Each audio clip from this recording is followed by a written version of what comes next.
Oh my God, it would have been the end.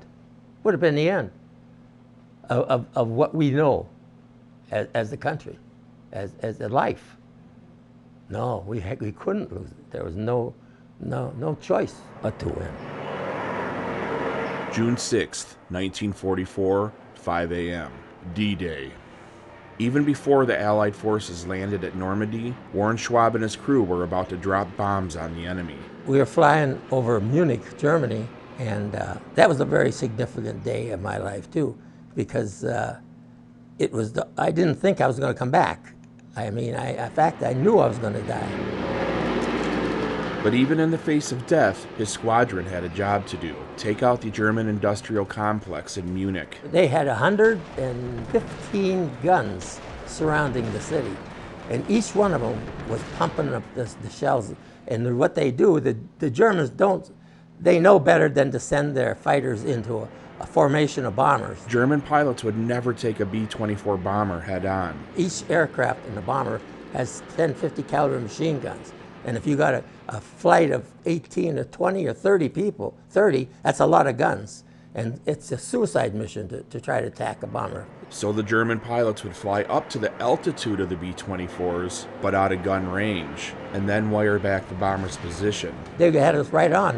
You just like walking right through. It was just puffs all over. Flak exploding all around them, damaging the aircraft. As they went to open the bomb doors, nothing. The hydraulic system was shot. They had to drop their bombs right through the doors, and it worked. These are pictures of that raid. We were dropping 1,000-pounders, and the 1,000-pounders were very destructive. They penetrated deep, and they were big. They were huge.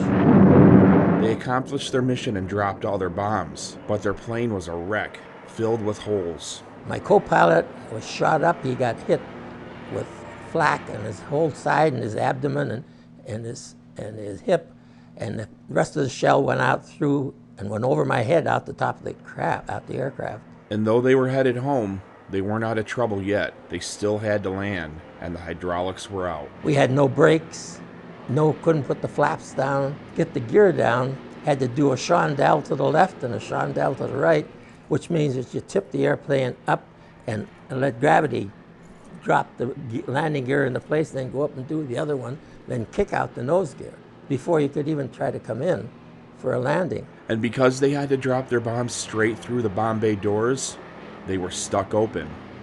Somehow, they tied the doors up, lowered the landing gear by hand, and were ready to land. Well, kinda. Remember, they didn't have brakes. Warren came up with a plan. Had the two gunners and the waist gunner tie their parachutes to their guns. Anyway, we landed, they popped their chutes, and we slowed down and just cruised off of the end of the runway into the field. It was a very bad day. A bad day, yes, but Warren and his crew made it. And you won't believe how many holes were in that B-24. And the airplane had 92 holes in it. That's just one of Warren's stories from World War II. He flew more than 20 missions. He also served in Korea and Vietnam. He's lived enough life to fill 10 documentaries, maybe more. Now at 99, he lives in Pickford, still drives, and loves to play piano. The secret is to get up with a positive attitude and have something to do every day, something to look forward to. He turns 100 in February, and I don't think we've heard the last from Warren Schwab. I had a very fine life, and so I feel very blessed. For Northern Michigan in Focus, I'm Corey Adkins.